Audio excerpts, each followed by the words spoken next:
habeen wanaagsan daawada waxa ku soo dhawaata warka weyn muuqaalbaahiya M24 TV qodobada idin heeyna waxa kamid ah madaxweynaha Jamhuuriyadda Federaalka Soomaaliya Mudane Xasan Sheekh Maxamuud ayaa sheegay in dalka nabad noqon karin inta al-shabaab ay joogaan gudoomiyaha aqalka sare ayaa shir gudoomiye kulanka guddiga joogtada ee aqalkaasi oo maanta furmay galmudug ayaa dhawaan ku shaqeyn doonta dhismaha cusub ee madaxtooyada galmudug madaxweynaha Jamhuuriyadda Federaalka Soomaaliya oo xariga ka jira akhbaraadka caalamkan waxa kamid ah Turkiga ayaa ka jawaabtay qaraxa Istanbul ee qasaaraha badan dhaliyay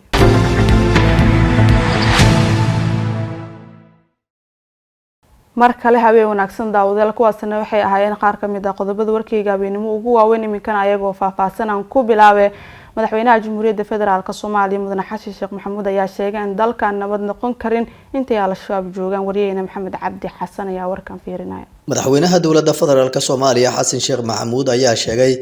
in dalkan hadii la rabo in nabad uu noqdo al-shabaab laga guuleysto waxa uu hadalkan ka sheegay Xasan Sheekh Maxamuud kadib markii uu maanta booqday xerada Lamagalaay halkaas oo qaraxyo hore ay uga geysteen al-shabaab madaxweyne Xasan Sheekh Maxamuud ayaa tilmaamay in muhiim ay tahay in xoog la saaro la dagaalanka al-shabaab taasina ay tahay xalka kaliya ee dalka nabad uu ku noqon karo halka xalay leedahay shabaab in la waayo hadii kala marar kala badan sidaan arkeen hadda koornooreen aragna shabaab in la waayo dowladda Hirshabeelle oo waliba Hiiraan waa meesha laga bilaabayba shabaab in la waayo marka ilaahay idinkiis xalkeena Soomaaliya wuxuu ku jiraa on amaan dareemi karnaa marka shabaab la waayo inta shabaab joogo amaan ma dareemi karno amaan ma ahin dalkuna amaan ma dadkuna sidaanay ay u dhimanayaan taraf ugu dhimanayaan aan hal qof iyo maahan boqolaal ugu dhimanayaan dad qaali ah meesha ku dhintay qof qarax la beegsada iyo koox meel ku shaqeysa qarax la beegsada iyo maamulka dhan qarax la beegsada intii ka dhaxlabo markaas in cadow ah oo waxba reebayn dadka nolol u ogoleen sharaf iyo karaamo iyo cizi aan ogoleen waay amnigeena iyo nabadeena iyo deganaanshiyaheena iyo horumar nololeed inaan gaarnaahay shabaab in la waayo ku xiran tahay reer Hiiraanne oo dowladda Hirshabeellena oo Hiiraan ka bilowdeen waa ka sii socda ilaa xeeb hadda maanta halganka sii maraya waana soconaa inta ka dhiman Soomaaliya dhan oo dhamaana hadii la yiraahdo meeshaasana hadafka noo ah si aan foolxumadan iyo dhibaatadan iyo murugadan aan maalin kasta u taagnaanin iyo taxasida waa inaan shabaab weynaa hadii la yiraahdo dhinaca kale Cali Jayte gudoomiyaha gobolka Hiiraan ayaa madaxweyne Xasan Sheekh Maxamuud waxa uu u sharaxay qaabkii uu dhacay qaraxyadii kala duwanaa ee halkaasi ka dhacay isagoo tilmaamay marka qarax uu dhacay uu ku sugnaa meel aan sida uga fogeyn isla markaana wax waxyeello aysan ka soo gaarin halkan waxa ku dhisnaa guriga isku duwax bangiga waxa la dhisay 1986 waxa dhisay militariga Soomaaliya Ahmed Neer in la raafiyay aan dadkii ku dalcaan karada xafiiska gobolka waa ka madaxweyne ku-xigeenka wuxuu ku jira aqalka aashiisho buluuga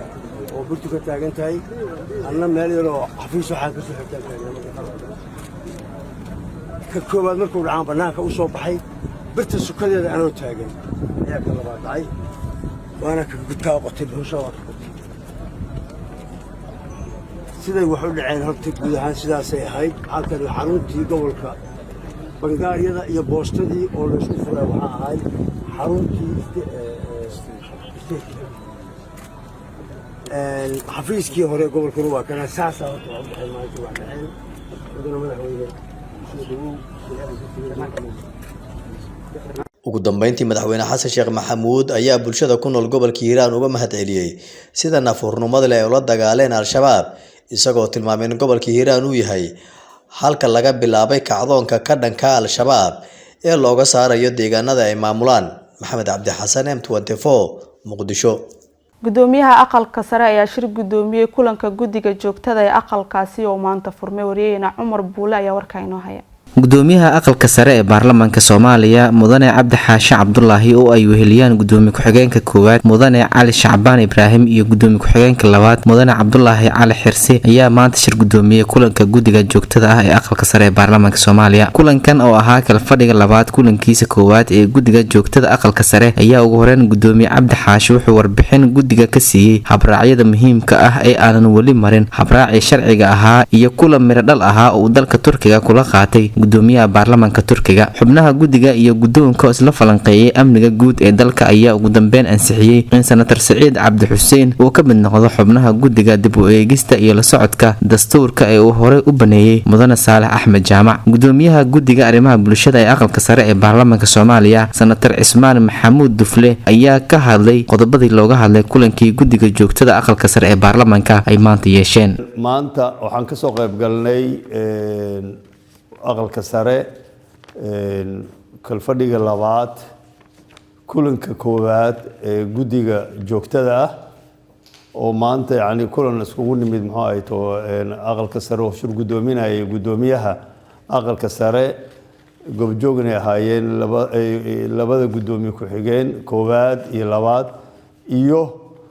xubnaha guddiga joogtada oo dhan runtii waxyaabo ajendayaal badan laga dooday ajendayaasha ugu muhiimsan waxay ahaayeen kow wuxuu ahaa warbixinta guddoonka oo yani iftitaaxa ahaa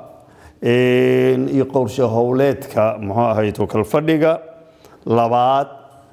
tan saddexaadna waxaa xubnaha guddiga muxuu ahay to dastuurka xubinta guddiga dastuurka oo ayadana yani si ku meelaha loo sii ansixinayay oo la ansixiyey iyo waxaa kaloo laga hadlayay arrimo kale iyo muxuu ahay to sida arrimaha amniga guud iyo muxuu ahay to waxyaabo kale oo muxuu ahay markaas laga marmaan ah runtii yani wuxuu ahaa shir aad iyo aad looga dooday yani qodobadii ajendaha lasoo hordhigay muxuu ahay to shirka aadna looga dooday si fiican la iskula meel dhigay aad iyo aadna runtii uu ahaa mid yani runtii kaabayay muxuu ahay to baahida weyn oo ka jirto arrimaha weliba kalfadhiga labaad oo hadda yani u bilaaban doono muxuu ahay to qorshe howleedkiisa aad iyo aad mid yani runtii aad loogu nunuxsado ahaa oo yani guddi kastana uu noqonayo inuu si gaar ugu soo shaqeeyo soona muxuu ahay to bandhigo markii golaha la iskugu yimaado golaha muxuu ahay to aqalka sare arrintaas ayaa aad iyo aad guddiga joogtada maanta ku tallaabsaday runtiina waxay ahayd arrin aad miro dhal u ah oo shirkaasna uu ku dhammaaday runtii si wanaagsan oo runtii dood fiicanna laga sameeyey qodobada qaarkood oo laga dooday aad iyo aad guddoomiyahana si fiican u daadihiyey intaasi ayay ahayd maanta nuxurka ugu muhiimsanaa. galmudug ayaa dhawaan ku shaqeyn doonta dhismaha cusub ee madaxtooyada galmudug oo madaxweynaha jamhuuriyadda federaalk Soomaaliya xaraga ka jira. Wariyayna Maxamed Cabdi Xasan ayaa mar kale warkan fiirinaya. galmudug ayaa dhawaan ku shaqeyn doonta dhismo cusub oo si casri ah loo dhisay kadib markii si wadajir ah xariga ay uga jareen madaxweynaha dowladda federaalk Soomaaliya Xasan Sheekh Maxamuud iyo madaxweynaha maamulka galmudug Axmed Cabdi Kaariye Qoorqoor. dhismaha cusub ee Villa Galmudug oo ka kooban xafiisyo, goobo lagu shiro, meelo qurux badan oo dhir lagu beeray oo loogu talagalay in martida lagu nasiyo. Villa Galmudug oo dhismaheedu waqti badan qaatay ayaa soo jiidatay indho badan. waxqabadkaas ayuu sheegay madaxweyne Axmed Cabdi Kaariye Qoorqoor in loogu talagalay in deegaanada galmudug guud ahaan la gaarsiiyo dhismayaashaasi. waxa uu sheegay isku tashigu inuu keenayo isku filnaansho dhan kasta galmudugna ay ku tallaabtay sida uu sheegay wadada guusha. mudane madaxweyne waxaan kugu soo dhaweynaynaa madaxtooyada cusub xarig jarkeeda oo runtii ah sidaad arkayso madaxtooyo hawl badan iyo dadaal badan soo galay. waan kugu soo dhaweynaynaa, sharaf bay noo tahay inaad madaxweyne maanta furto madaxtooyada dowladda galmudug. taariikhda xusi doonta guud ahaanna waxaan kaga mahad celinaynaa deegaanada iyo meelaha fogfog oo aad soo martay oo madaxweyne jamhuuriyadda oo kaa horeeya uusan soo marin. mashaariicda kalena oo socota ama dhammaatay ama kuwa socdana xilliyo kale aan ku geey doonaa ama waqti u hesho ma badan baad noo doontaa nagu soo laalaaban doontaa biidnillahi tacaala. soo dhawow madaxweyne Xasan Sheekh Maxamuud ayaa dhankiisa xusay in hawsha la qabtay ay tahay wax aad loogu farxo. waxa uu sheegay in galmudug ay ka muuqato bisayl dowladnimo. waxa uu tilmaamay Xasan Sheekh Maxamuud in tani ay astaan u tahay in maamulada kale sidaan iyo si lamid ay sameeyaan isla markaana galmudug loogu dayan karo waxyaabo badan oo uu sheegay in hadda ay ka soconayaan. hawsha runtii maanta meeshaan ka muuqata ee madaxtooyada dowladda galmudug waa runtii howl aad iyo aad loogu farxo oo qurux badan dadka deegaankan iyo dowladooduna ay iska kaashadeen oo ay qabteen hawshaan runtii waa idinku bogaadinayaa waana idinku hambalyaynayaa sida quruxda badan iyo dhismayaasha quruxda badan runtii iyo madaxtooyada sidaan u ballaaran baaxadan leh runtii marka la arko wax aad iyo aad loogu farxo waaye hambalyaan idin leeyahay dadka reer galmudug meel kastoo ay joogaanne astaan dowladeed oo muuqata oo xoog badan oo qurux badan ayaa ka muuqata runtii dhuusamareeb iyo caasimadda galmudug runtii wakhtiyo badanaan la soo maray oo hore galmudug marba heeray joogtay maanta aad iyo aad ayay uga sarraysaa meelihii ay joogi jirtay meel u dhow maaha intaan iyo in lamid iyo in dhow ma jiri jirin astaan calaamay u tahay intaan keliya maaha horumarku waa ka badan yahay intaan laakiin tanaa astaan u ah in uu deegaanku soo kabanayo uu soo horumarayo shalana magaalooyinkii aan tegey runtii magaalooyin aad iyo aad u fiican dhismayaal fiican leh oo aan qiyaasaya haddii khawaarijtu aanay joogi lahayn inay aad iyo aad intaa uga sii ballaarnaa lahaayeen dowladda galmudug madaxweynaheeda iyo golaheeda wasiirada iyo baarlamaankeedaba waa hambalyaynayaa waana ku bogaadinayaa shaqada iyo isku duubnaanta iyo wanaagga ka muuqdo waxaan rajaynaynaa in halkaas hore looga sii dhaqaaqo aan dib loo noqonin caqabadaha na hortaagan oo intaan ayadoo khawaarijtii joogto oo degaanadii aan la mari karin oo badeecad kasta wax kastoo la keenayo diyaarada lagu keenaayo oo la waxaynaayo intaan haddii la qabto ilaahay idinkiis beri dalku markuu xoroobo wadooyinka furmaan oo baabuurka baska xamar ka soo baxayo oo dhuusamareeb imaanayo waxaan rajaynayaa in xawli aad iyo aad intaan uga fog galmudug inay kusii dhaqaaqi doonto hambalyaan idin leeyahay madaxtooyadan waxay ka mid tahay madaxtooyooyinka kuwa ugu quruxda badanne uguna ballaaran ee maanta maxaanku idhahdaa ka jira dowlad goboleedyada marka muxuu ahay intaasna dee dadaalay ku timaday iskama ayan imaanin marka hambalyaan idin leenahay waa idin bogaadinaynaa shaqada halkeeda ka wada insha allah meeshaan quruxda badanne waaba usoo nasiino doonan doona haddii alla yidhaha insha allah ya meel runtii lagu nasto oo aad iyo aad u qurux badan oo muxuu deganaanshiyo badan oo ka muuqda waaye marka hambalyo reer galmudug dhammaantiisa u dhantiin waxaa jira hambalyo ugu dambeyntii madaxweynaha maamulka galmudug axmed cabdi kaariye qoorqoor ayaa dhinaca kale waxa uu sheegay in deegaanada galmudug ay ka wadaan dhismayaal kala duwan oo loogu talagalay in deegaanada maamulkaasi bilicdooda lagu soo celiyo dowladda federaalk soomaaliyana looga baahan yahay in garab istaag dhan kasta uu muujiso xaalad aad u daran ayaa laga soo warinayaa kaamamka ay ku nool yihiin qoysaska kasoo barakacay colaadaha iyo abaaraha wariyeyna Ibraahim Xanuuniye ayaa warka inooga diyaariyay iyadoo ay jiraan dad tiro badan oo kasoo barakacay gobolada dalka isla markaana soo gaadhay magaalada caasimadda ah ee Muqdisho oo ay saameeyeen abaaraha kala duwan ee dalkeena ku soo noqnoqday iyo colaadaha baasan ee ka jiray dalkeena sanadihii la soo dhaafay ayaa waxa looga sameeyay hareeraha magaalada kaamam ay ka dhisteen cooshado iyo guryado macmal ah iyadoo waqtiyadii hore ay caawimo gaadhsiin jireen hay'ado iyo dad muxsiniin ah haddaba gudoomiyaha golaha sare ee jiilka Soomaaliyeed ee Doosma Abukar Shuute Cusmaan oo M24 TV waraysi qaas siiyay ayaa ka deyriyay xaaladda kaamamkaasi isagoo sheegay inay ka jiraan xaalado u baahan gargaar iyo xaalado qalafsan horta xaaladaha qaxootiga ama barakacayaashu horta xaalad culus baa ka jirto iyadoo dadka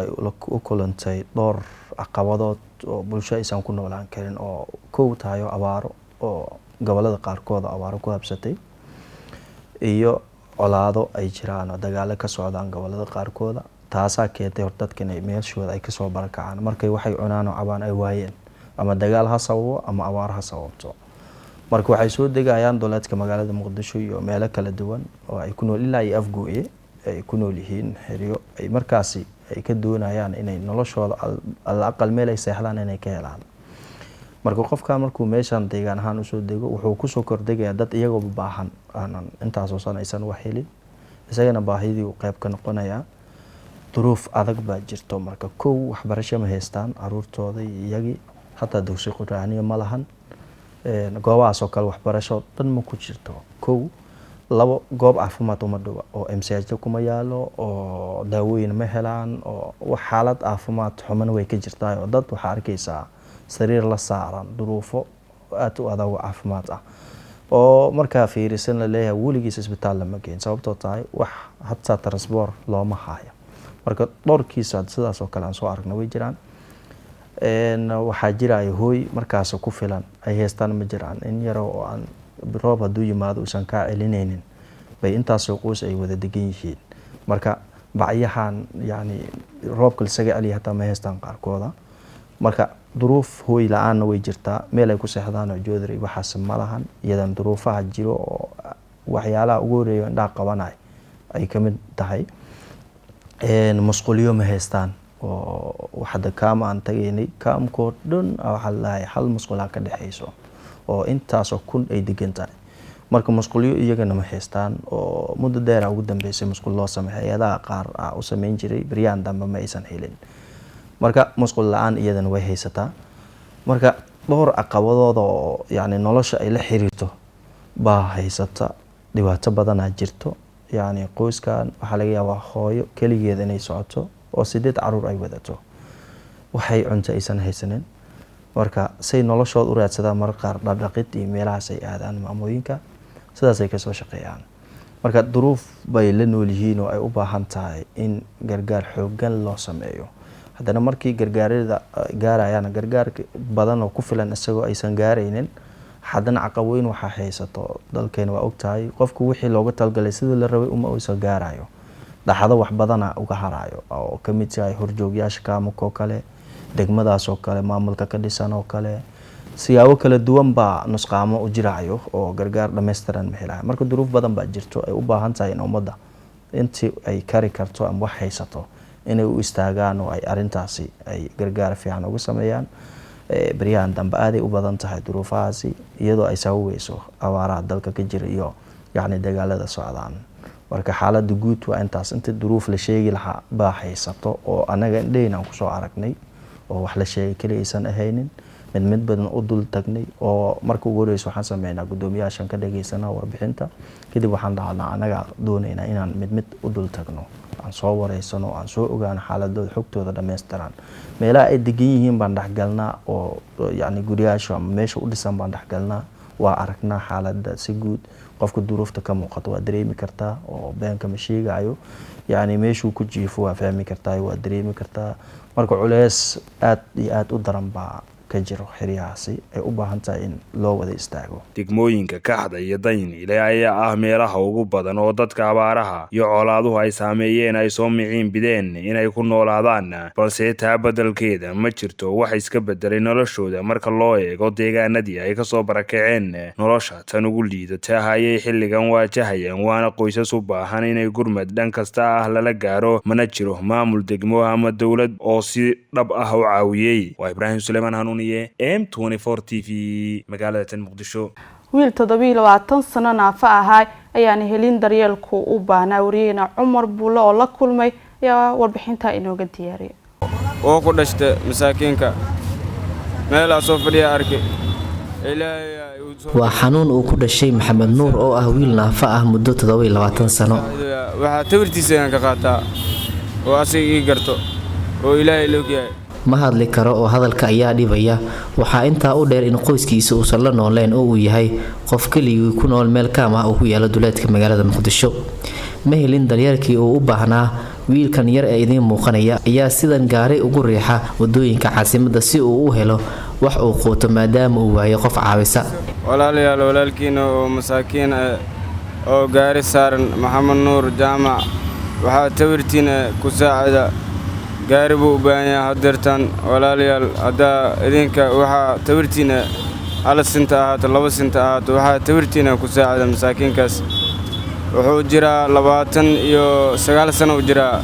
odayaas oo gaari saaran. anana waxaa jiraa 19 sano jiraa. wiil yaroo marka kimaada ahay 4 sano marka wax jooga xamar dhex jooga. daruufa igees waxaan ma wada leeyahay ma fahmay. darawal ayaa jiray hadeertan waxaan daruufamay wax kale uma hayo.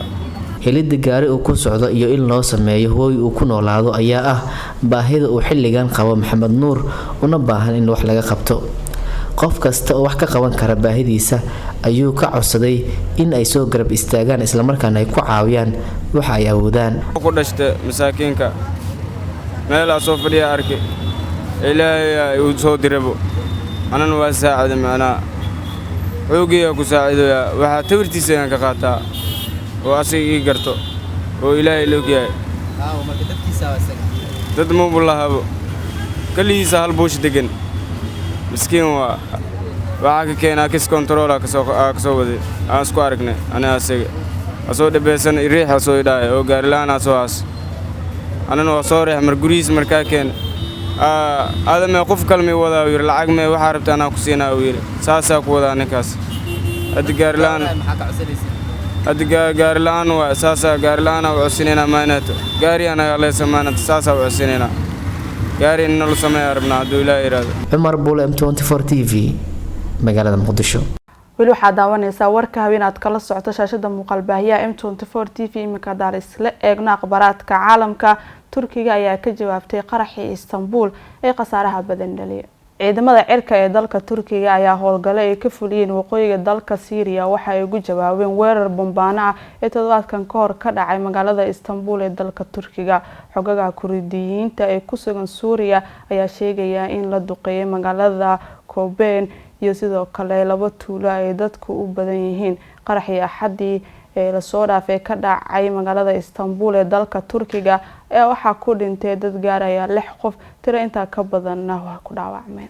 guud ahaan qodobkaasi ayaa u dambeeyay warkayga habeen aad kala socoto shaashada muuqaalbaahiyaha M24 TV inta ku kulmi doona wararkeen xiga anigii saaxiibada kale oo warkayga la qayb galo idin leh sida ay nabadgelyo